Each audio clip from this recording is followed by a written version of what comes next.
오늘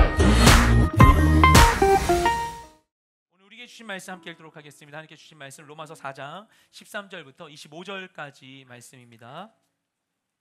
네, 저 여러분이 한 절씩 교독하겠습니다. 아브라함이나 그의 후손에게 세상의 상속자가 되리라고 하신 약속은 율법으로 인해 된 것이 아니라 오직 믿음의 의로 된 것입니다. 만일 율법을 따라 사는 사람들이 상속자가 된다면 믿음은 무효가 되고 약속은 파괴됐을 것입니다. 왜냐하면 율법은 진노를 부르기 때문입니다. 율법이 없는 곳에는 범법함도 없습니다. 그러므로 약속은 믿음으로 말미암습니다. 이는 아브라함의 모든 후손 곧 율법을 따라 사는 사람뿐 아니라 아브라함의 믿음을 따라 사는 사람들에게도 은혜로 이 약속을 보장해 주시기 위한 것입니다. 아브라함은 우리 모두의 조상입니다. 기록되기를 내가 너를 많은 민족의 조상으로 세웠다라고 한 것과 같습니다. 아브라함은 그가 믿은 하나님 곧 죽은 사람을 살리시며 없는 것을 있는 것 같이 부르신 하나님 앞에서 우리의 조상이 됐습니다. 아브라함은 소망이 없는 가운데서도 소망을 갖고 믿었습니다. 이는 내 후손이 이와 같을 것이다 라고 하신 말씀대로 많은 민족의 조상이 되게 하기 위한 것이었습니다. 아브라함은 100세나 돼 이미 자기 몸이 죽은 것 같고 사라의 태가 죽은 것 같음을 알고도 믿음이 약해지지 않았습니다. 그는 하나님의 약속을 믿고 의심하지 않았고 도리어 믿음이 굳건해져서 하나님께 영광을 돌리고 약속하신 그것을 또한 능히 이루실 것을 확신했습니다. 그러므로 이것이 그에게 의로 여겨졌습니다. 그에게 의로 여겨졌다라는 말은 아브라함만을 위해 기록된 것이 아니라 의롭다는 인정을 받을 우리 곧 우리 주 예수를 죽은 사람 가운데서 살리신 분을 믿는 우리도 위한 것입니다. 함께 읽겠습니다. 예수께서는 우리의 범죄로 인해 죽음에 넘겨지셨고 우리의 의를 위해 살리심을 받았습니다. 아멘. 네, 여러분 너무 반갑습니다. 자, 3주 만에 뵙게 되었어요. 그렇죠? 마르세유 아우리치를 잘 마치고 돌아왔습니다. 돌아온 다음에 저는 지난주에 또 이제 11월에 일본의 미야자키 러브 소나타가 있어서 답사를 갔다 왔어요. 답사 갔다 오고 어제 이제 인천공항 온 다음에 태백에 또 가서 사역하는 걸 함께 보고 올 수 있게 되었어요. 그러다 보니까 이제 일본 갔다 오니까 마르세유 갔던 게 불과 일주일 전인데 너무 옛날 같은 느낌이에요. 그래서 너무 오랜만에 여러분 뵌 것 같고 그래서 더욱더 반갑고 너무나 좋습니다. 코로나 이후에 3년 만에 우리가 가게 된 아우니치였는데요. 나가고 들어오는 것 자체가 굉장히 힘든 일이었어요. 지금 계속 그런 상황 가운데 있죠. 그래서 프랑스 가는 데에도 저희가 굉장히 긴 항공편이었어요. 38시간이어서 에티오피아 가서 아디스아바바에서 열 몇 시간 있다가 그 다음에 이제 프랑스로 가는 식으로 이렇게 오가는 상황에 이제 이 검역에 대한 게 너무나 이 방역과 관련된 부분이 너무나 힘들어가지고 막 그랬었는데 일본 갈 땐 또 더 까다로운 거예요. 지난주에. 그래서 일본에 이제 도착해서 짐 찾는데 한 목사님이 일본에 오는 게 천국 가는 것보다 힘든 것 같아요 그러시더라고요. 그런 시대 가운데에서 그래도 우리가 부르심을 따라서 이제 아우니치를 진행을 했습니다. 그 가운데 이제 어떤 분 가야 되는 상황에 여기 현장에 여기 계시지만 이제 공항에서 이제 양성이 떠가지고 못 간 분도 생기기도 하고 일본 팀은 팀장님이 직전에 또 못 가게 되고 이런 상황이 있지만 그럼에도 불구하고 우리가 갈 수 있게 되는 게 너무나 감사한 것 같아요.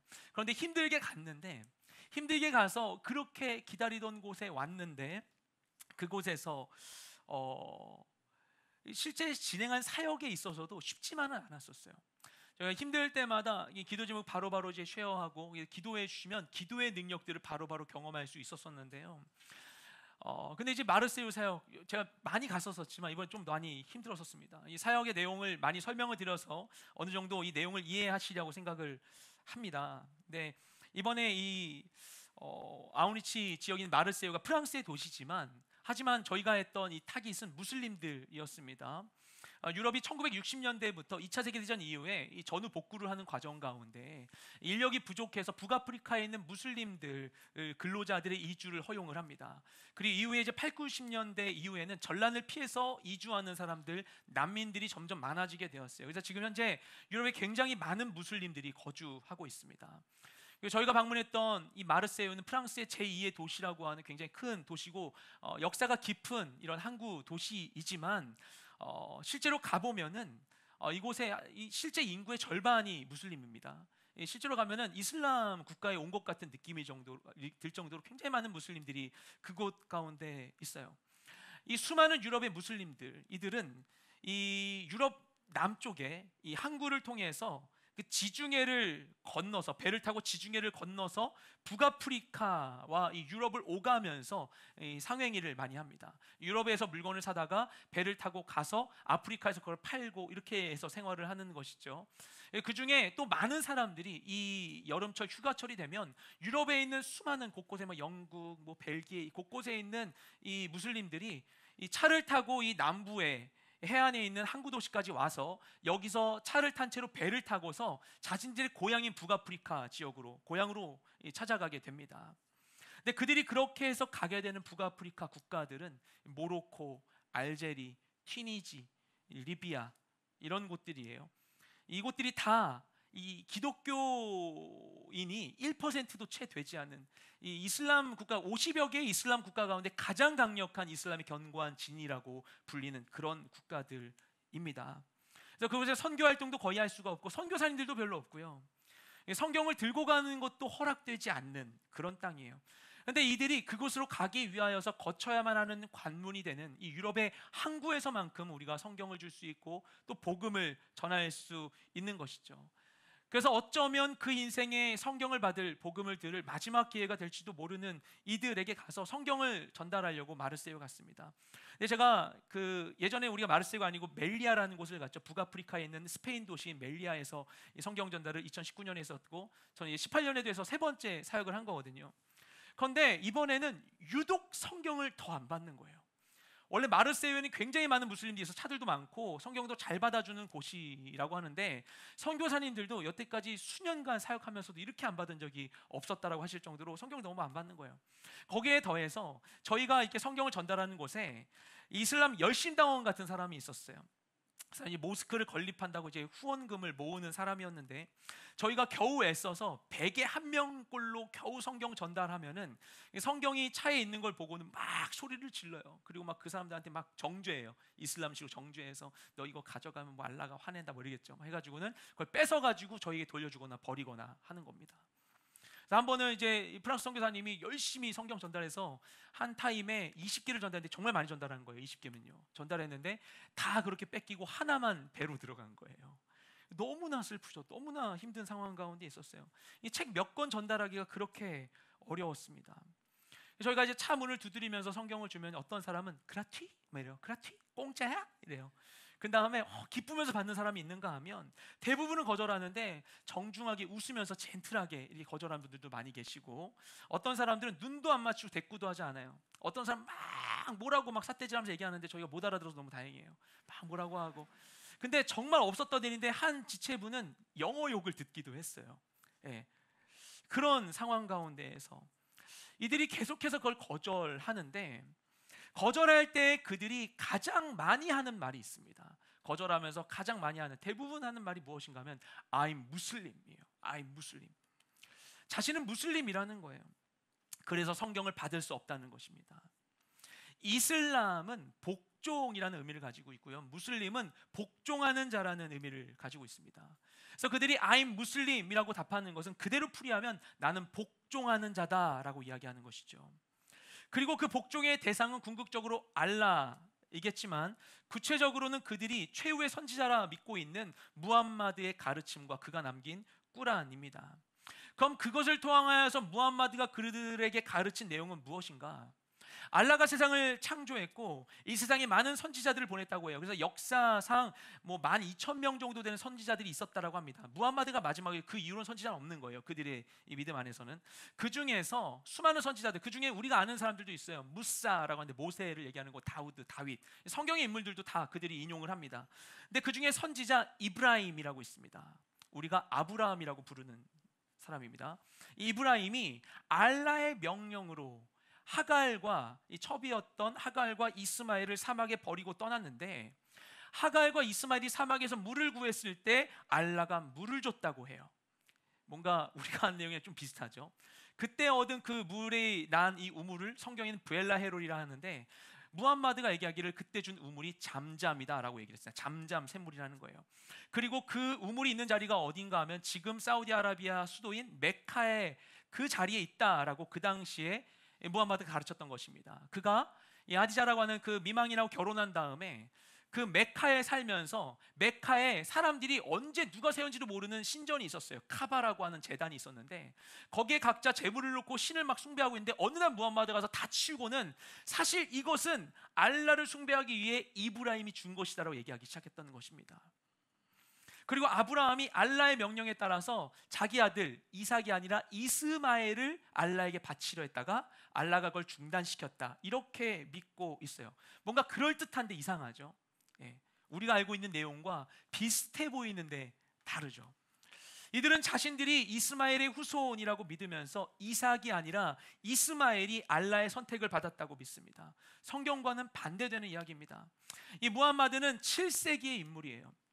그는 그 당시에 이 유명했었던 기독교 이단의 영향을 받은 걸로 보고 있습니다. 그 삼촌이 그것을 믿었던 걸로 보고 있어요.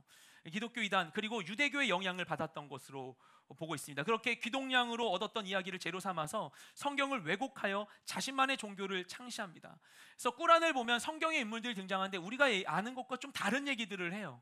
근데 그들의 논리는 이거예요. 무함마드가 그랬거든요. 자신이 마지막 선지자이기 때문에 자신이 받은 게 최종적으로 맞는 것이고 그전에는 그냥 틀린 것이다 라고 얘기를 하는 거예요. 그래서 꾸란이 맞다, 꾸란을 근거로 봐야 된다라고 얘기하는 것이죠. 그리고 저희가 인질이라고 하는 신약 성경 주는데 이 인질을 기독교가 변질시켰다, 역사적인 근거는 없습니다. 그렇게 주장을 하면서 그것을 계속 전달하려고 하는 것이죠. 그리고 그렇게 전파됐던 그 왜곡된 가르침이 지금까지 와서 이토록 큰 신앙의 단절을 초래하게 된 것입니다. 세계 종교의 분포도를 보면 기독교가 1위라고 나올 때가 많이 있지만 그렇게 얘기할 때 기독교로 할 때에는 우리 개신교뿐만 아니라 로마 카톨릭이나 또한 이집트 콥틱교나 아르메니안교, 정교회 이런 모든 걸 합친 거예요. 개신교로만 봤을 때 이걸 다 흩어버리면은 지금도 가장 많은 인구가 있는 종교는 이슬람교입니다. 많은 이들이 그 믿음 가운데 있는 거예요. 그리고 성경을 전달하는 우리를 향하여서 I'm 무슬림이라고 답하는 것이죠. 나는 무슬림이다, 난 너희와 다르다, 여기 있는 사람 다 무슬림이야, 너네 여기 와서 뭐 하는 거냐 얘기하고 있어요. 여기는 뭐 프랑스 땅인데. 그럼에도 불구하고 얘기하는 거예요. 우린 무슬림이고 너네 여기서 뭐 하는 거냐. 저희가 그곳에서 성경을 전달하는 일이 그들에겐 도저히 납득이 안 되는 거예요. 이게 논리적으로 설득할 수 있는 문제가 아닙니다. 너무나 다른 거예요. 그런데 그렇게 너무나도 다른 그들과 우리 사이에 신기하게도 함께 이야기를 풀어갈 수 있는 접점이 있습니다. 그들도 그들의 조상으로 아브라함을 이야기하고 우리도 믿음의 조상으로 아브라함을 이야기한다는 거예요. 이 얘기를 드리는 게 단지 지난 아우르치 갔다 온 선교 간증을 하거나 이슬람에 대한 강의를 하려는 게 아닙니다. 이것이 사실 우리의 신앙과도 밀접하게 연관되어 있는 이야기입니다. 그것이 바로 오늘 본문에서 다루려는 주제인데 그것이 바로 믿음에 대한 것입니다. 오늘 말씀은 믿음의 조상인 아브라함에 대한 이야기로 시작을 합니다. 우리 13절 말씀을 함께 읽겠습니다. 시작. 아브라함이나 그의 후손에게 세상의 상속자가 되리라고 하신 약속은 율법으로 인해 된 것이 아니라 오직 믿음의 의로 인해 된 것입니다. 아멘. 하나님께서는 아브라함과 그의 후손을 하나님의 유업을 이을 상속자가 되리라고 약속을 해주셨어요. 그러면 하나님의 그 약속이 이루어져야만 하는데 이 약속은 무엇에 근거하여 이루어지는 것인가? 우리가 어떻게 할 때 하나님이 이 약속을 우리에게 성취해 주시는 것인가? 본문은 이야기하기를 오직 믿음으로 이루어진다는 것입니다. 아브라함이 본래 메소포타미아 하란이라고 하는 그 당시 근동 가장 큰 도시에 살고 있었을 때 하나님께서 그를 찾으시고 명령하십니다.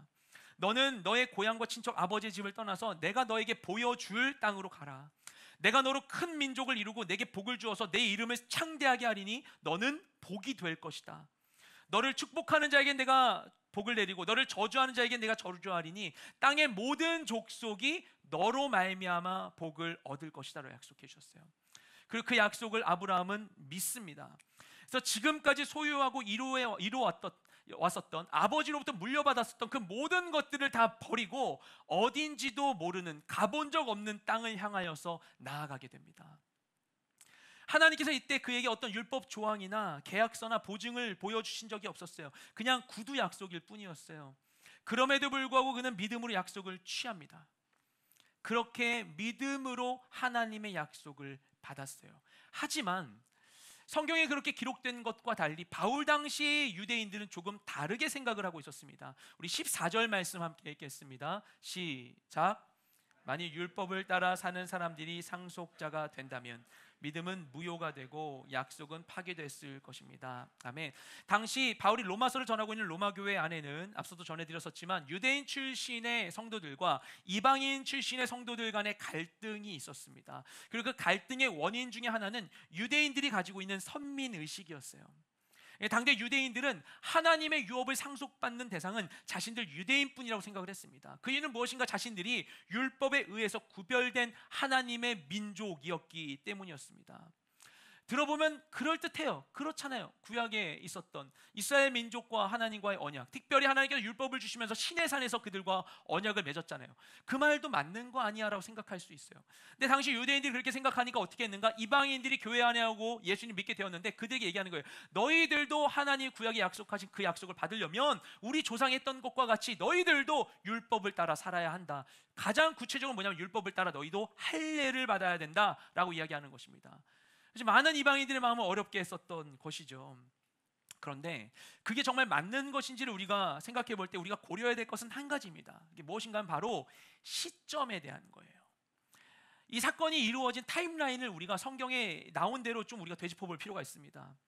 하나님께서 아브라함을 찾아오셨어요. 아브라함에게 약속하셨어요. 아브라함이 이것을 믿었어요. 그런데 그 당시 아브라함이 살던 때에는 율법이 존재하지 않았습니다. 그럼 율법은 언제 주어진 것인가? 이로부터 약 430년 후에 아브라함의 후손들이 이집트에서 출애굽했을 때 그때 모세를 통해 주어진 거예요. 누가 유대인인가 할 때 유대인의 기준은 두 가지입니다. 지금도 마찬가지로 적용됩니다. 첫째는 혈통을 따라 유대인이 되는 거예요. 부모님이 유대인이어야 되는 거예요. 지금은 엄마 아빠 쪽 다 허용을 하지만 고대에는 목의 혈통을 따라 유대인이 됐습니다. 엄마가 유대인이면 아빠가 이방인이어도 이방인이었어요. 유대인이었어요. 유대인은 혈통을 따라 일단 유대인이 됩니다. 두 번째 유대인이 되는 조건은 무엇인가 하면 완전히 유대교인이 되어야 되는 거예요. 할례를 받는 것, 그리고 율법을 따라 완전히 사는 것. 그래서 랍비에게 인정을 받으면 유대인으로 인정을 받게 되는 것입니다. 그런데요, 이게 유대인이 되는 기준인데 우리가 이런 기준을 그대로 대입해서 비춰보게 되면 사실 아브라함은 유대인이 아닙니다. 아브라함은 그 부모님이 유대인이 아니었어요. 메소포타미아 지역 갈대우르에 살던 사람들이었어요. 심지어 아브라함 시대에는 우리가 지금 듣는 이 히브리어라는 건 존재하지 않았습니다. 아마도 아브라함은 아카드어나 수메르어 같은 고대 언어를 쓰지 않았을까 생각을 하게 됩니다. 그리고 그에게는 율법이 없었어요. 율법은 본 적도 없어요. 그렇기 때문에 그 로마 교회 당시 유대인들이 갖고 있는 유대인의 관점으로 볼 때 아브라함은 엄밀히 따지면 유대인의 범죄에 들지 못하는 거예요. 하지만 그래도 아무 문제가 없었어요. 율법이 없어도 아무 문제가 없었어요. 부모가 누구이든 아무 문제가 없었어요. 아브라함은 하나님의 약속을 믿었습니다. 그에게 믿음이 있었어요. 하나님이 그 믿음을 보셨어요. 그러면 그가 하나님의 약속을 믿음을 따라 받은 것인데 믿음이면 되는데 왜 굳이 나중에 율법이라는 걸 따로 주신 것인가? 우리 15절 말씀 함께 읽겠습니다. 시작. 왜냐하면 율법은 진노를 부르기 때문입니다. 율법이 없는 곳에는 범법함도 없습니다. 아멘. 율법은 진노를 부르는 거예요. 율법이 있음으로 범법함이 생기는 거예요. 곧 율법이 존재하는 이유는 무엇인가 하면 하나님의 약속을 주기 위해서 율법이 주어진 것이 아니라 약속을 받지 못하게 하는 우리의 죄된 상태를 깨닫게 하는 것이 바로 율법인 것입니다. 하나님의 약속은 처음부터 믿음으로 주어졌던 거예요. 우리 함께 16절 17절 말씀 읽겠습니다. 시작. 그러므로 약속은 믿음으로 말미암습니다. 이는 아브라함의 모든 후손 곧 율법을 따라 사는 사람뿐 아니라 아브라함의 믿음을 따라 사는 사람들에게도 은혜로 이 약속을 보장해 주시기 위한 것입니다. 아브라함은 우리 모두의 조상입니다. 기록되기를 내가 너를 많은 민족의 조상으로 세웠다라고 한 것과 같습니다. 아브라함은 그가 믿은 하나님 곧 죽은 사람을 살리시며 없는 것을 있는 것 같이 부르시는 하나님 앞에서 우리의 조상이 됐습니다. 아멘. 하나님께서 처음 아브라함을 부르셨을 때 그에게 율법을 주실 수 있었겠죠. 율법을 주시면서 아브라함 너 이제 내 말을 따를 거야? 그럼 내가 너에게 이 말씀을 줄게. 너 이거대로 살아야만 해. 너 밥 먹을 땐 이런 거 먹고 너 돼지고기 절대로 먹지 말고 새도 내가 먹으라고 한 것만 먹고 그리고 너 이렇게 성막을 세워 가는 곳마다 성막 세워가지고 나에게 예배해. 이렇게 율법을 그때 아브라함에게 주셨다면 어땠을까? 그러면 아브라함은 그때부터 완전히 구별된 자로서 살아갈 수 있었겠죠. 그리고 만약 그랬다면 아브라함이 그의 인생에 있던 실수들, 자기 아내 사라를 누이라고 속이는 일도 없었을 것이고 하갈과 동침하여 이스마엘을 낳는 이런 실수를 범하지 않았을 수도 있었습니다. 하나님 그 방법을 모르셨겠어요? 그런데 하나님께서 아브라함에게 그렇게 하지 않으셨어요. 그저 아브라함이 하나님의 약속을 믿음을 보시고 그 믿음대로 역사해 주셨어요. 그를 새롭게 교육시키지도 않으셨고 새로운 기준을 주지도 않으셨고 그냥 있는 그대로의 모습으로 그를 받아주셨어요. 왜 그런 것인가? 믿음 외에는 그 무엇으로도 우리를 차별하지 않으시기 때문입니다. 유대인이나 이방인이나 또는 무슬림이었던 사람일지라도 또는 그리스도인들을 죽이는 데 가담했었던 바울 같은 사람일지라도 부한자나 가난한 자나 죄인이었던 사람들도, 여러분 누군가가 어떤 죄를 지었을 때 그의 삶을 돌아봐서 제 원인이 되는 것을 우리가 따져본다면 그 누구에게 우리가 손가락질할 수 있겠어요? 그에게 주어진 어떤 환경이나 그가 받았었던 이 상처나 억압과 아픔들까지도 우리가 다 그에게 죄를 물을 수 있겠습니까? 우리가 다 연약한 존재들이고 내가 경험한 걸 벗어날 수 없고 내가 깨끗하게 살고 싶고 나도 잘 살고 싶은데 누구나 다 연약한 시절을 경험하기 때문에 연약한 시절을 연약함으로 이겨냈던 우리들, 그런 우리들에게 누군가가 손가락질 한다면 그럼 우리가 겪어야 했던 아픔과 상처는 누구 탓을 하겠어요? 근데 하나님은 그런 상황 가운데 우리를 탓하지 않으신다는 거예요. 우리를 차별하지 않으신다는 거예요. 어떤 상황에 있든지 간에 아브라함이 그냥 그 갈대우르 지역에 살고 있었던 하나님 모르던 사람이었을지라도 그가 믿기만 하면 차별하지 않으시고 그 은혜 자리로 불러주신다는 것입니다. 믿기만 하면 영생을 주시기 위한 것입니다. 그래서 하나님 택하신 인물이 바로 믿음의 조상 아브라함이에요. 그래서 유대인에게 있어서 아브라함은 사라에게서 이삭을 낳고 이삭을 통해 야곱을 낳음으로 인하여서 그 이스라엘 민족의 시조가 된 인물입니다. 그리고 무슬림에게 있어서 아브라함은 자신들의 조상인 이스마엘을 통해서 자신들을 낳게 한 조상입니다. 또 우리 그리스도인들에게 있어서 아브라함은 하나님의 말씀에 순종하여 하나님의 구원의 계획을 따라 메시아의 혈통을 이룬 믿음의 조상입니다. 그렇게 해서 아브라함은 기독교와 유대교, 이슬람교 모두에게 조상으로 불리고 있어요. 제가 예전에 팔레스타인을 갔었을 때 팔레스타인 서안 지구의 남쪽에 헤브론이라는 도시가 있어요. 우리 잘 아는 도시죠. 다윗이 왕으로 처음 세워진 곳이 헤브론이었고 갈렙이 이산지를 4개 주소 했던 곳이 헤브론이었고 더 앞서 가서는 이 아브라함이 아내 사라를 얻을 땅이 하나도 없었기 때문에 사라를 얻을 이 매장지를 얻기 위해서 막벨라고를 산 곳이 바로 헤브론이었습니다. 헤브론이 지금 굉장히 많은 사람이 살고 있는 큰 도시예요. 근데 그곳에 가서 저희 모임 장소가 있었는데 아브라함 모스크라는 거예요. 그래서 막 물어봤어요. 가서 막 택시 운전사 물어봐서 아브라함 모스크 왜 그러지? 아브라함 모스크 막 이렇게 물어보면 다 막 몰라요. 막 몰랐는데 이브라임 모스크였어요. 그들 식으로 얘기해서 이브라임 모스크라고 얘기했었는데 그곳에 갔었습니다. 갔는데 이스라엘 군인들이 지키고 있는 거예요. 왜냐하면 유대인 정착촌이 있기 때문에. 왜 그곳이 유대인, 이 팔레스타인 서안지구 땅에 왜 유대인 정착촌이 있는 것인가? 그 모스크를 가면요, 이브라임 모스크인데 모스크 가운데 이 파티션을 두고 한쪽은 유대인 회당이고 한쪽은 이 이슬람 모스크인 거예요. 그들이 동일하게 조상으로 여기고 있는 이 아브라함이 묻힌 곳으로 여겨진 막벨라굴이 있는 위치이기 때문에 함께 그들의 신앙을 그곳 가운데서 지키고 있는 거예요. 두 민족에게 조상으로 불리는 사람이 바로 아브라함입니다. 그 아브라함, 뭔가 좀 복잡해 보이는 그 아브라함, 그를 하나님이 택하셨습니다. 분명 유대인의 조상이고 예수님의 계보에 속한 자이지만 완전한 유대인이라고 할 수도 없는, 그래서 심지어 이방인의 조상이 되기도 하는 이 경계에 속해 있는 인물을 통해서 모든 민족에게 동일한 구원의 길을 보여주시기 위함인 거예요. 아브라함은 율법을 몰랐어요. 그는 사회적으로 불안정한 위치에 있었어요. 하란이라고 하는 대도시에 살았었지만 그곳을 떠나서 이방 땅에 와서는 죽을 때까지 자기 땅이라고는, 자기 명의로 된 땅이라고는 아내를 묻은 그 무덤이 있는 매장지 외에 하나도 얻지 못한 채 죽었던 사람입니다. 그는 이방인이고 떠돌이고 경계적 인물이었어요. 그런데 그런 그를 하나님께서 사용하십니다. 세상에서 볼 땐 그가 불안한 인생이었지만, 자기 터전 다 버리고 와서 그냥 평생 이방인으로 살다 간 사람이었었지만, 그랬기 때문에 그는 많은 민족의 조상이 되고 열국의 아버지가 되고 믿음의 조상이 되었습니다. 우리의 인생은 결코 우리의 능력으로 완성되지 않습니다.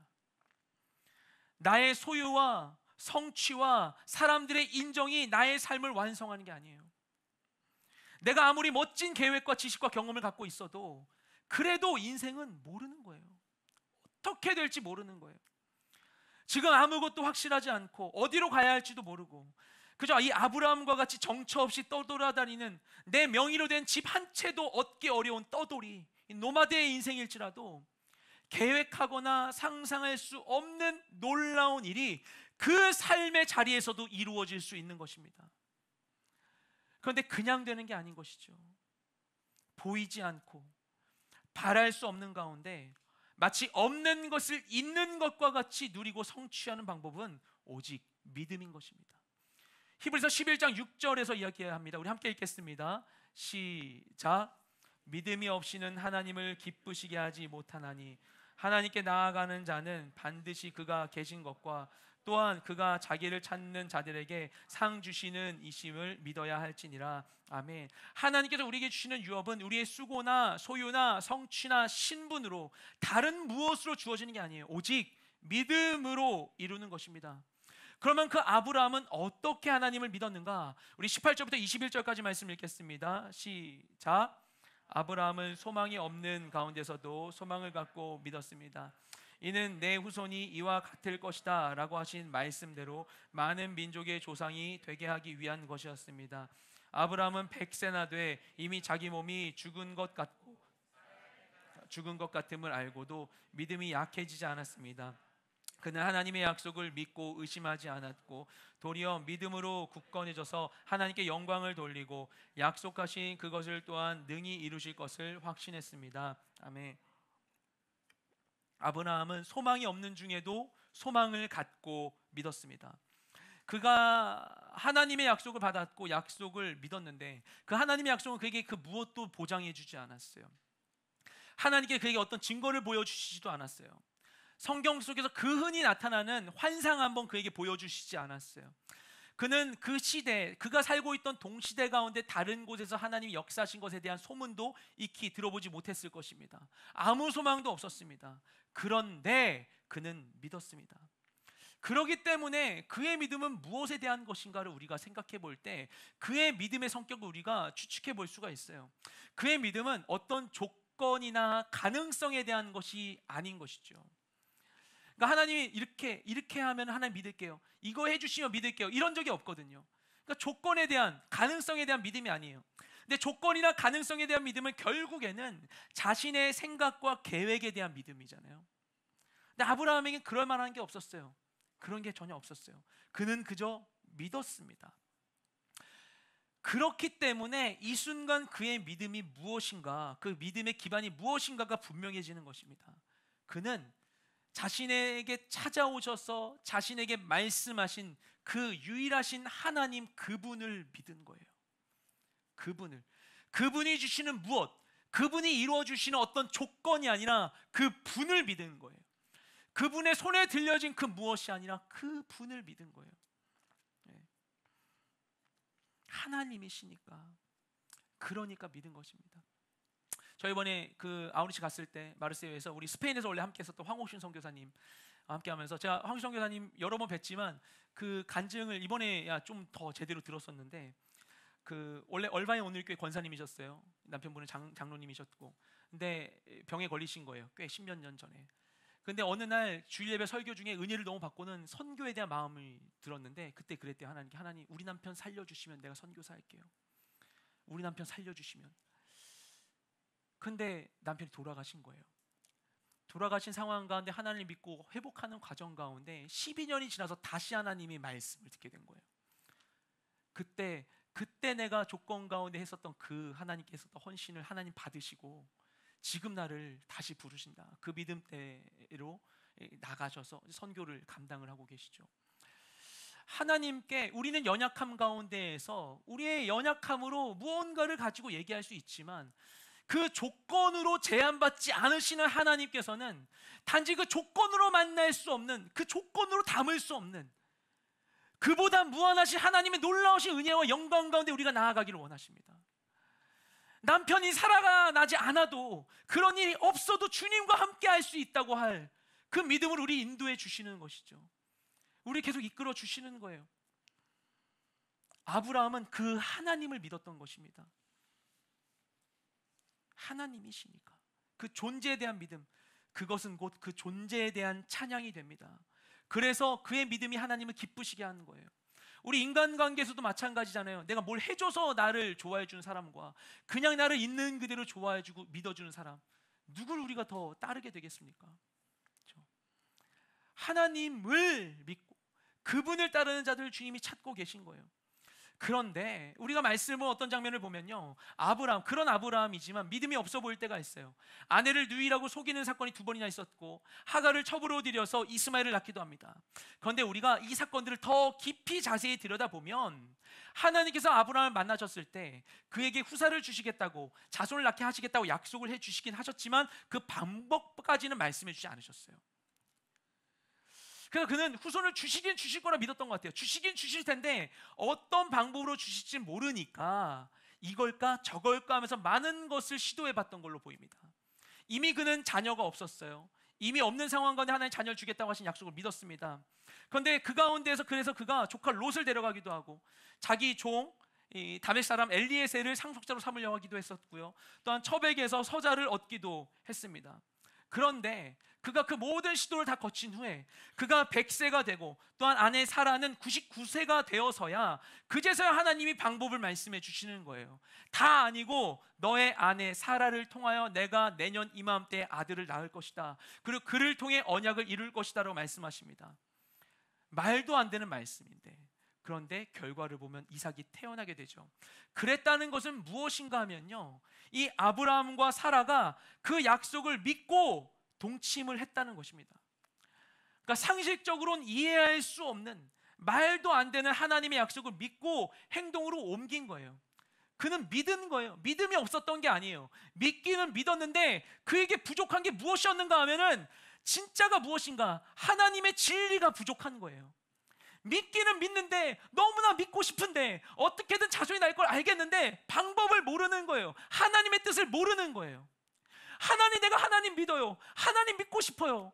주님의 역사가 이루어지길 원해요. 그런데 많은 삶의 자리 가운데 우리가 믿음에도 불구하고 연약하고 능력 없는 그리스도를 살게 되는 것은 우리에게 믿음이 없어서가 아니에요. 우리에게 진리가 없기 때문이에요. 그래서 우리가 진리의 말씀을 내 마음에 새겨야 되는 것입니다.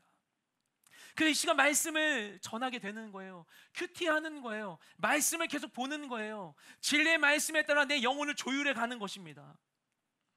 하지만 하나님의 뜻이 그에게 분명하게 드러나게 되었을 때, 그 말씀에 의지하여 순종했을 때 그의 삶 가운데 놀라운 일이 이루어지게 되었던 것이죠. 그렇게 약속을 믿을 때 그에게 어떤 일이 일어나는 것인가? 우리 22절 말씀 함께 읽겠습니다. 시작. 그러므로 이것이 그에게 의로 여겨졌습니다. 아멘. 그 믿음이 바로 그의 의가 되었습니다. 그는 분명히 다른 의를 내세울 수도 있었을 거예요. 하란에서 모든 기회와 가능성을 다 버리고 왔어요. 하나님께 계속, 하나님 제가 한 거 아시죠? 저 다 버리고 왔어요. 다 버리고 왔어요. 이렇게 따질 수도 있었을 거예요. 나름 잘 살아보겠다고 고생도 많이 했어요. 또한 그가 많은 재산도 얻고 명성도 어느 정도 얻었어요.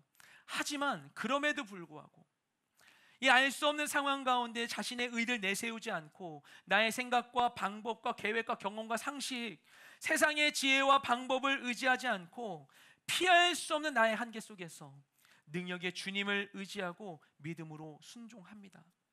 그리고 그렇게 했을 때 하나님께서 친히 그의 의가 되어 주시는 거예요. 그가 스스로를 보호하기 위해서 세우려 했던 그 무엇보다도 강력한 하나님께서 그의 의가 되어 주시는 거예요. 그 하나님을 방패 삼아서, 하나님을 능력 삼아서, 기둥 삼아서 주님과 함께 나아갈 수 있게 되는 것이죠. 근데 우리는 이 단순하면서도 놀라운 영적인 공식을 놓치고 살 때가 너무나 많이 있습니다. 그런 우리에게 바울이 아브라함에게 일어난 이 사건을 주목하라고 이야기하는 것입니다. 우리 23절 24절 말씀 함께 읽겠습니다. 시작. 그에게 의로 여겨졌다라는 말은 아브라함만을 위해 기록된 것이 아니라 의롭다는 인정을 받을 우리, 곧 우리 주 예수를 죽은 사람 가운데서 살리신 분을 믿는 우리도 위한 것입니다. 아멘. 하나님께서 이 아브라함의 믿음을 의로 여겨주신 것은 아브라함 높이시려는 게 아니에요. 야, 너네 봐라, 아브라함 이렇게 믿음이 좋다. 아브라함 봐라, 아브라함 보고 너네 좀 배워. 아브라함 높이시려고 하신 게 아니에요. 우리가 그 이야기 듣고 나서 와, 역시 아브라함 대단하다, 아브라함 훌륭해요, 이러라고 하신 게 아니에요. 우리에게 보여주시는 거예요. 우리도 그런 아브라함이 그랬듯이 우리도 믿음으로 말미암아 하나님의 의를 얻게 하시기 위함인 것입니다. 이슬람은 복종이라는 의미이고 무슬림은 복종하는 자라는 의미입니다. 그들은 알라에게 복종해요. 왜냐하면 알라는 심판자이기 때문입니다. 그들은 자신들이 죽으면은 자신들이 행했던 모든 선한 일과 악한 일을 천사가 가지고 알라 앞에 있는 저울에 재서 선한 일이 조금이라도 많으면 천국 가고 악한 일이 조금이라도 많으면 지옥 간다고 믿고 있어요. 그리고 그 결과는 알 수 없는 거예요. 그래서 그들은 알라 앞에서 두려워합니다. 두려워서 복종합니다. 알라는 심판하기 때문이에요. 그렇기 때문에 저희가 성경 전달했을 때 그 사람이 막 정죄하면 무서워서 성경 주는 이유가 그래서예요. 자기들 어떻게 될지 모르니까, 이것 때문에 지옥 갈까 봐서. 예전에 저희 아프간 갔을 때 저희가 처음 가는 곳에 선교사님 먼저 방문을 했는데 그곳이 약간 좀 사람들한테 좀 박해당하는 곳이어가지고 이방인들 대접을 잘 못하는 거예요. 무슬림들 원래는 대접 되게 잘하거든요. 그래서 선교사님이 너무 막 박대하니까 막 뭐라고 하셨대요. 너네 무슬림인데 우리 이렇게 돼? 뭐 이렇게 얘기하셨대요. 그러니까 그때부터 갑자기 막 차를 내오고 막 하기 시작하는 거예요. 무서워하는 거예요. 두려워하는 거예요. 하지만 우리의 하나님은 심판자이시기 전에 사랑의 하나님이십니다. 사랑의 하나님. 무슬림들은 알라가 자신을 사랑한다고 생각하지 않아요. 그런 생각 해본 적도 없어요. 알라는 그들을 사랑한다고 믿지 않습니다. 그냥 두려워요. 그래서 복종할 뿐이에요. 하지만 사랑의 하나님은 우리를 사랑하시기 때문에 우리가 믿음으로 구원에 이를 수 있도록 우리를 인도해 주시는 것입니다. 우리가 믿음으로 구원에 이를 수 있도록 자기 아들의 생명도 아끼지 아니하시고 우리에게 내어 주시는 것입니다. 우리가 죄인 되었을 때 그가 먼저 우리를 사랑하신 것입니다. 우리가 죄악 가운데 있을지라도 여전히 우리를 사랑해 주시는 것입니다. 그분을 믿기 때문에 우리는 내세에서뿐만 아니라 이 현세에서도 구원의 기쁨을 소유하게 되는 거예요. 어떤 세계관과 어떤 믿음 안에 있느냐에 따라 나의 삶이 달라지는 거예요. 무슬림들은 아까 말씀드린 것처럼 알라 앞에 갈 때까지는 긴장을 늦출 수가 없어요. 알라에게 인정받을 때까지, 완벽한 결과를 얻기까지 그저 두려워하며 복종할 뿐입니다. 생각해 보십시오. 이게 무엇을 함의하고 있는가 하면 알라 앞에 가서 너 천국 갈 때까지 이 삶은 완성되지 않아서 늘 두려워하고 있는 삶인 거예요. 내가 오늘 나쁜 일 좀만 더 하면 난 지옥 가는 거예요. 그 삶을 사는 거예요. 이 모든 삶은 그 두려움 안에 살아가는 것 뿐이에요. 혼나지 않기 위해 사는 삶. 하지만 하나님께서는 믿음을 통해서 약속을 얻게 하시는 거예요. 어떤 조건이 이루어서도 아니에요. 뭘 성취해서도 아니에요. 믿는 자는 아무 증거도 보이지 않아도 어떤 보장도 없을지라도 두려워하지 않고 절망하지 않고 믿음으로 나아갈 수 있게 되는 것입니다. 그리고 약속하신 바를 믿음으로 누리며 나아가는 거예요. 예수님이 십자가에 달려 돌아가시면 우리가 믿기만 하면 그 순간 구원이 우리에게 임한 것입니다.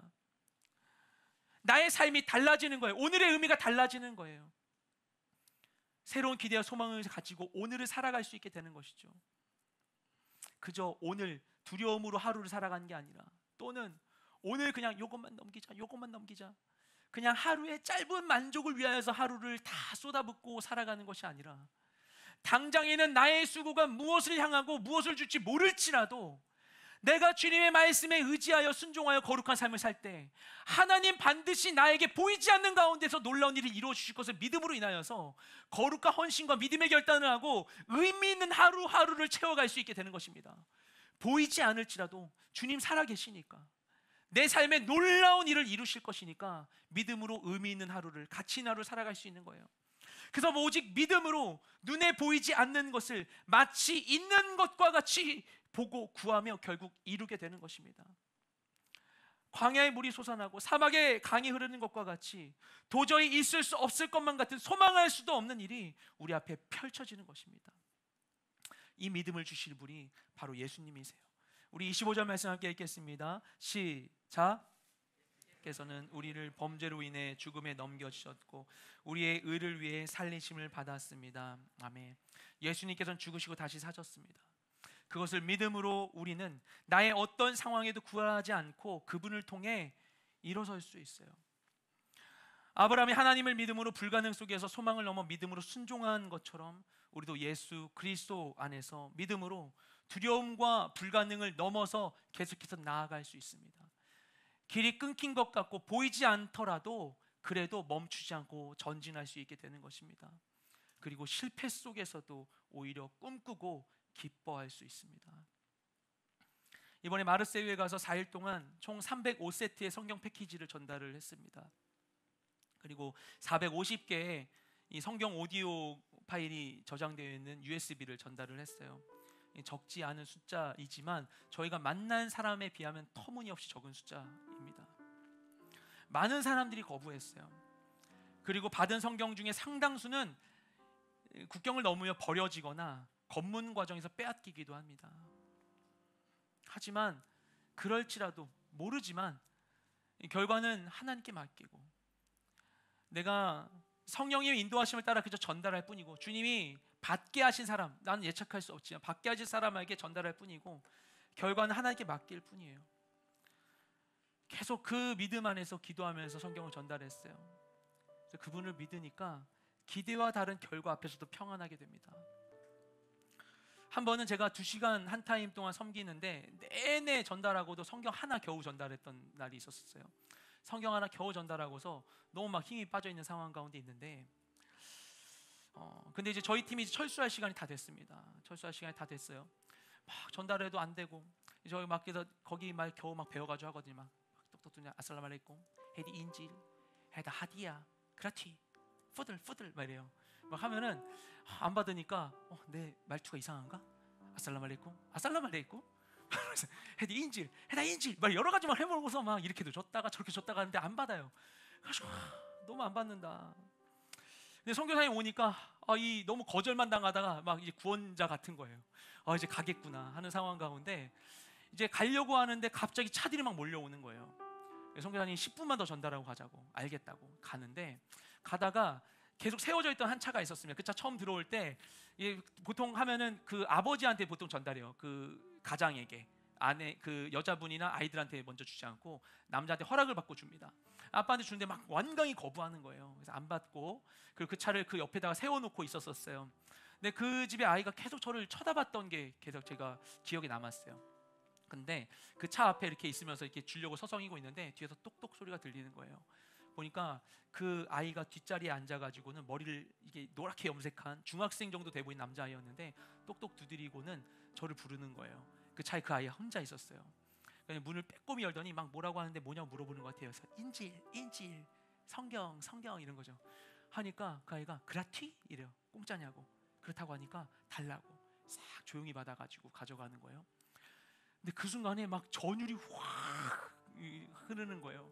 그래서 너무 그 애가 너무 예뻐가지고 같이 막 셀카 찍고 싶은데 그러면 안 되니까 몰래 받은 거니까 막 그래서 막 너무 기쁜 상황 가운데서 가게 됐어요. 그곳 가운데서 계속 같은 자리에서 거절받고 있었었는데 이 2시간 동안 거부당한 게 절대 헛된 일이 아니었구나. 이 가운데 거절한 사람들 속에서 그 틈에서 말하지 못했던 성경을 받고 싶은 사람들이 숨어 있었었구나. 하나님이 이 순간에도 역사하시는구나. 거부하고 떠나간 많은 사람들 속에서 이게 관심 가진 사람들이 있었겠구나 라고 생각을 하게 되니까 계속 거절당해도 슬프지가 않고 괴롭지가 않은 거예요. 하나님 역사하실 걸 믿으니까 하나님이 이 모든 일에 어떻게든 역사하실 걸 믿음으로 더 힘있게 전달하고 힘있게 거부당할 수 있게 되는 거예요. 내가 뭐 할 수 있는 게 있습니까? 겨우 얼마 되지도 않는 짧은 아랍어로 그냥 성경 전하는 거예요. 헤디 인지 이거 성경 뭐 하디야 뭐 이러는 거예요. 공짜 전달하는 거예요. 되지도 않는 짧은 아랍어로. 그리고 그마저도 수없이 거부당할 뿐이지만 강하고 능하신 하나님께서 나와 함께 하심을 믿을 때 그 순간에서도 새로운 가능성을 안고 끝까지 전진할 수 있는 것입니다. 여러분 상황에 속지 마십시오. 여러분의 생각에도 속지 마십시오. 여러분의 감각에 속지 마십시오. 여러분의 경험에 속지 마십시오. 하나님의 역사는 지식과 경험이 아니라 오직 믿음으로 얻을 수 있습니다. 하나님 사막에 강을 내시고 광야에 길을 내시는 분이십니다. 여러분 인생에 길이 없어도 멈추지 마십시오. 하나님께서 반드시 이루실 것입니다. 우리 기도하며 나아가겠습니다. 기도하실 때 하나님을 향하여서 주님 나의 부족한 믿음을 더하여 달라고 좀 기도하며 나아가기 원합니다. 예수님께서 변화산에서 내려오셨을 때 제자들 가운데 귀신 들린 아이를 데리고 왔었던 아버지가 어떻게 해도 제자들이 아무것도 해주지 못하니까 예수님께 얘기해요. 할 수 있거든 뭐 좀 해주세요. 예수님 말씀하십니다. 할 수 있거든이 무슨 말이냐? 믿는 자에겐 능치 못함이 없느니라. 그러자 그 아버지가 얘기합니다. 주여, 내가 믿나이다. 나의 믿음 없음을 도와주소서. 주님, 우리의 믿음 없음을 도와주시는 분이십니다. 많은 제자들이 예수님의 부활하심을 보고 목격한다는 이야기를 전했을 때 도마만큼 믿을 수가 없었어요. 손자국에 난 그 못자국과 옆구리에 난 창자국 만져보지 않고 난 믿을 수 없다고 했을 때 예수님이 그 아이 앞에 나타나셔서 보여주십니다. 도마에게 보고 만져보라, 만지고 믿으라고 해주세요. 그의 믿음 없음을 탓하지 아니하시고 그의 믿음 없음을 도와주세요. 보여주세요. 알려주세요. 주님, 우리의 믿음 없음을 아시고 우리의 연약함을 아시고 우리를 능히 도우시는 분이십니다. 진짜 주님께 기도하며 나아가기 원합니다. 주여, 내가 믿나이다. 믿기를 원하나이다. 주의 능력으로 살기를 원합니다. 절망뿐이 삶의 자리 가운데 있을지라도, 어둠 속에 있을지라도 밑에 주님과 함께 나아가길 원하오니 주님, 나의 모든 부족함을 하신 주 내게 임하여 주시고 역사하여 주시옵소서. 온전한 믿음으로 주님과 동행하는 내 모든 인생 될 수 있게 하소서. 내게 믿음을 더하소서. 내게 믿음을 주소서. 합심하여 주님께 간절한 마음으로 주여 한번 주님 기도하며 나아가겠습니다. 주여, 주님 감사드립니다. 주님이 시간 우리 가운데 함께 하시옵소서. 주님, 온전한 믿음으로 주님 함께 나아가기 원합니다.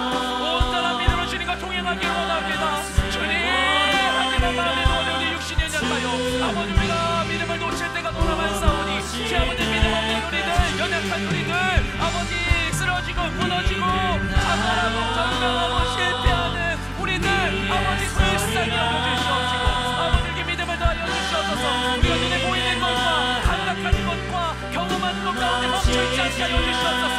나의 가시범위 안에 있는 것 안에 멈춰서 내 가시범위 안에 있는 아버지, 제한된 민감한 기쁨 가운데 만족하며 살아가는 것이 아니라 보이지 않는 가운데 나와 함께 하시며 알 수 없는 것 가운데 나와 함께 하시며 나와 동행하시며 내가 가지 못한 모든 것들 가운데 나와 동행하시며 나의 모든 것을 받으시고 나를 이끌어주시고 나의 모든 필요를 채우시고 나와 함께 하실 주님, 주님을 만나보고 믿음으로 나아가는 우리 모든 인생 될 수 있도록 주여 역사하여 주시옵소서. 주여 나를 받아주시옵소서. 주님, 내게 믿음을 더하여 주시옵소서. 온전한 믿음으로 주께 나아가는 우리 모든 인생 될 수 있도록 주여 역사하여 주시옵소서. 우리 가운데 함께 하소서. 우리 가운데 함께 하여 주시옵소서. 믿음은 말하는 것들의 실상이요 보지 못하는 것들의 증거인 점일 싸우니 주님, 우리가 보이지 않을지라도 알 수 없을지라도 마치 없는 것을 있는 것과 같이 우리 가운데 허락되어 주시니 주님의 믿음으로 인하여서 아무것도 없는 세월 가운데 있을지라도 절망밖에 없을지라도 주님을 믿음으로 이겨내 우리가 되길 원합니다. 주님을 믿음으로 이겨내 우리가 되길 원합니다. 주님 믿음으로 싸우는 우리가 되길 원합니다. 주님 믿음으로 견디는 우리가 되길 원합니다. 주님을 이길 믿음으로 아버지를 있을게 하는 주님을 믿음으로 전진하는 우리가 되길 원합니다. 온전한 믿음 우리 가운데 허락하여 주시옵소서. 나의 아까운 하시는 주님, 주의 방법으로 나에게 허락하여 주시고 말씀하여 주시옵시고 나의 믿음 없음을 도와주소서. 내 믿음 없음을 도와주소서. 온전한 믿음으로 나아갈 수 있도록 주여 우리 모든 삶의 자리 가운데 함께하여 주시옵소서. 주여 임하소서. 주여 임하소서. 주여 임하소서.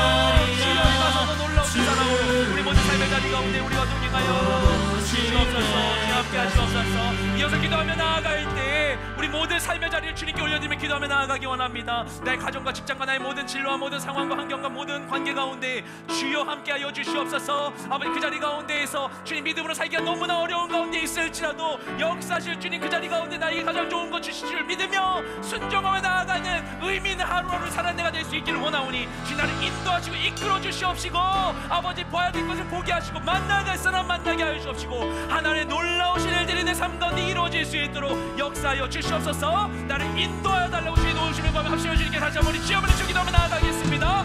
주여 주님 감사드립니다. 아버지, 나의 모든 삶을 주님께 올려드립니다. 아버지, 나의 가정과 나의 직장과 아버지, 나의 모든 진로와 나의 모든 환경과 나의 상황과 나의 모든 만남과 관계와 내 모든 가능성과 모든 기회들과 내 모든 바람과 내 모든 꿈과 아버지, 나의 모든 계획까지도 주님께 올려드립니다. 모든 것을 주님께 올려드립니다. 주님께 올려드립니다. 주님 나와 동행하소서. 나를 인도하여 주시옵소서. 아버지, 내가 말할 수 없는 가운데 있을지라도 꼴볼 수 없는 자리 가운데 있을지라도 나아가지 못할 자리 가운데 있을지라도 아버지, 하나님 할 수 없는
못하는 가운데 미지의 가운데 있을지라도 역사하신 주님을 믿어 나아가는 내 모든 인생 될 수 있게 하여 주시옵소서. 주님 나와 함께 가소서. 주여 나와 함께 가소서. 주여 나와 함께 하여 주시옵소서. 주여 우리 가운데 함께 하여 주시옵소서. 역사하여 주시옵소서. 우리 마지막으로 한 번 더 기도하며 나아갈 때 이번 여름에 우리가 섬기는 우리 아우리치 지역들 위해서 함께 기도하며 나아가기 원합니다. 이미 사역을 마친 우리 마르세유 가운데 주님 함께하여 주시옵소서. 그곳에 계속해서 성경 전달하는 사역 감당하고 계신 선교사님들 가운데 함께하시고 성경을 받은 많은 이들이 말씀을 통하여 예수님을 그리스도로 영접하는 놀라운 역사가 이루어지게 하여 주시옵소서. 또한 주님 인천 아버지 동산교회 가운데 은혜로 함께하시고 아이들이 주님 안에 믿음으로 성장해 나아가게 하여 주시옵시고 또한 아버지 일본 아우리치 아버지 내일부터 아이들과 어린이 사역 진행하게 되는데 아버지 모든 사역 가운데 주님 기름 부으시고 많은 아이들이 나오게 하시고 절대로 한 사람도 코로나 걸리지 않도록 그들을 보호하여 주시옵소서. 태백아 우리 잘 마치게 하심을 감사드립니다. 태백 예안교회 이와 같은 부흥이 계속될 수 있게 역사해 주옵시고 또한 괴산 아우리치 다다음 주 준비되고 있습니다. 아버지 팀원들 주님 안에 하나 되게 하시고 아버지를 정말 믿음으로 하나 되어 준비하는 귀한 팀 될 수 있게 역사하여 주시옵소서. 모든 팀 위에 모든 지역에 우리 합심하여 주의 은혜를 구하며 우리 주여 부르시며 다시 한번 주님 기도하며 나아가기 원합니다. 주여 주님 감사드립니다. 주여 함께하여 주시옵소서. 모든 상황 가운데 주의 은혜를 마치 역사하여 주시옵소서. 아버지 하나님 주의 부르심을 쫓아 아버지의 아버지 인도하심을 쫓아 아버지 주님을 따라 주의 말씀을 따라 우리가 순종하여 순장을 밟았습니다. 순종하여 우리가 마음을 전했습니다. 순종하여 그들을 섬겼습니다. 사랑과 그들을 섬겼습니다. 주님 아버지 하나님 그 모든 것 가운데 하지만 주님과 우리가 원진했을지라도 아버지 하나님 문을 주었으니 잘하게 하시는 오직 여호와이신 줄 믿사오니 주님 그 모든 것들이 주님 안에 아름답게 결실을 맺어 선한 열매를 맺음으로 그 가운데 하나님의 일을 선언하는 놀라운 역사들이 이루어지게 하여 주시옵소서. 성경받은 많은 이들이 아버지 내 말씀을 주님 만날 수 있게 하여 주시옵소서. 성교사님들이 새로운 신진을 놓으시고 그들의 삶을 붙드시고 아버지 그 사역이 계속해서 주의 은혜 가운데 이루어질 수 있게 역사하여 주시옵소서. 아버지 일본 아우리치 가운데 함께 하시고 아버지 코로나 위험을 보호하여 주시옵소서. 모든 분들 안전하게 잘 돌아가게 하시고 많은 아이들이 참여할 수 있게 도와주시옵소서. 아버지 저 동산교회 아버지 하나님 그 가운데 아버지 귀한 내가 멈추지 않고 이어나가게 하여 주시옵소서. 아버지 하나님 우리 아버지 하나님 태백 예안교회에서 잘 마치게 하시면 감사드립니다. 돌아오는 동안들 안전하게 귀가할 수 있게 하여 주시옵시고 아버지 하나님 어떤 사고가 발생하지 않게 하시고 끝까지 그들을 보호하여서 아버지 하나님 굴러가서도 완전히 아버지 하나님 그들이 깨끗하게 아버지 전혀 아버지 하나님 그로 인하여서 아버지 어려움당하지 않게 도와주시옵시고 그래서 나누시 아버지 진정드립니다.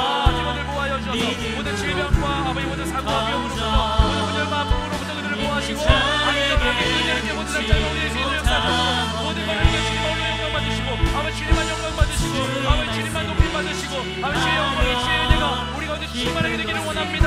아버지 하나님 마음을 통하여서 우리 마음을 즐겨하는 주님 온전히 믿음으로 인하여서 아버지 하나님 아브라함에게 했던 것과 같이 약속하신 바를 온전히 거두는 우리가 될 수 있기를 원합니다. 믿음으로 주의 약속을 취하는 믿음으로 주의 약속을 취하는 우리 모두가 될 수 있도록 그리야 아버지 하나님 믿음으로 아버지 하나님 더 놀라운 일들을 이루어내는 우리가 될 수 있도록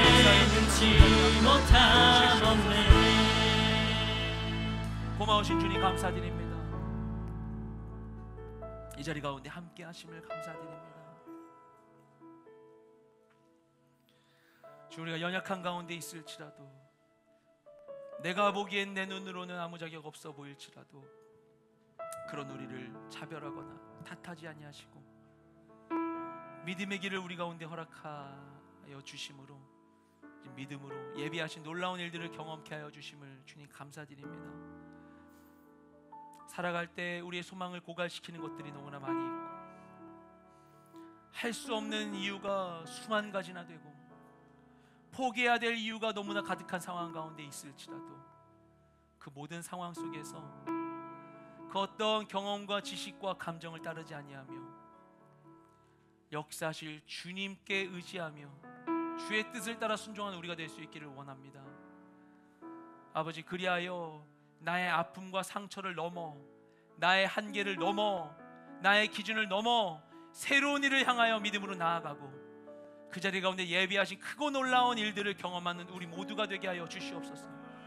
나의 가시범위 안에 있는 것, 내 손을 만질 수 있는 것, 통제할 수 있는 것, 그 안에서 만족하며 살아가는 것이 아니라 잠시 있다 사라져버릴 것을 위하여서 오늘의 짧은 만족을 위하여서 하루를 소진하는 것이 아니라 내 삶 가운데 함께 하심을 인하여서 반드시 역사하실 주님을 믿음으로 인하여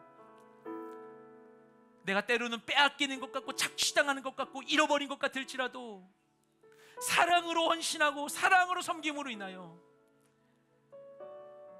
그리 해야만 얻을 수 있는 놀라운 믿음의 열매, 놀라운 헌신의 열매, 아름다운 삶의 결실을 가득 누리는 우리 모두가 될 수 있게 역사하여 주시옵소서. 우리에게 믿음이 부족하오니 주를 이끌어 주시옵시고 주님과 늘 동행하는 각자의 모든 삶의 자리가 될 수 있게 하여 주시옵소서. 주님, 그 믿음을 우리가 주님 부르신 자리 가운데에서 복음을 전하며 그 영혼들을 섬겼습니다. 아버지 하나님, 나는 심고 아볼로는 물을 주었으되 자라게 하신 이는 하나님이신 줄 믿사오니 주님, 모든 상황 가운데 임하여 주셔서 우리의 모든 수고 헌신을 받으신 하나님께서 결코 그것을 헛되게 하지 아니하셨고 그들의 삶에 놀라운 일을 이루셨음을 우리 눈으로 보게 하여 주시옵시고, 그리하여 우리에게 찬양받으실 유일한 이름 되신 주님만이 높임을 받으시는 놀라운 역사가 우리 모든 인생 가운데 있게 하여 주시옵소서. 우리 가운데 함께 하실 주님을 찬양하며 우리 모든 기도를 살아계신 예수님의 이름으로 기도드렸습니다.